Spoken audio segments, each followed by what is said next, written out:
எலும்புகளுக்குள்ள இருந்தது. அந்த எலும்புகளுக்கு மேல ஒரு பிணத்தை போட்டாங்க. அந்த பிணத்துல அந்த மன உயிரோடு கூட எழும்பிச்சு. ஆமென் என்று சொல்லலாமா? ஆமென் என்று சொல்லலாமா? ஆமா, எலிசாவை கொண்டு தேவன் என்ன? அப்போ அந்த எலிசாவினுடைய வல்லமை அல்லது எலிசாவுக்கு மேல இருந்த அந்த வல்லமையின் போர்வை மோவாபின் தண்டுகளுடைய அந்த துன்மார்க்கத்தை அமர்த்தி போட்டது.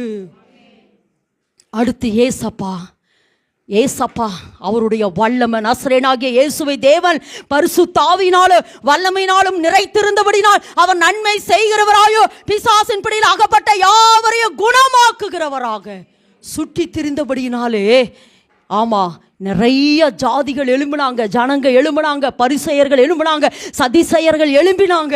ஆனா ஏசப்பா காலத்துல வந்த அந்த எழுப்புதலின் நிமித்தம் பரிசேயர், சதிசேயர், துன்மார்க்கர் எல்லாம் அமர்ந்து போனார்கள் அல்லது அடங்கி போனார்கள்.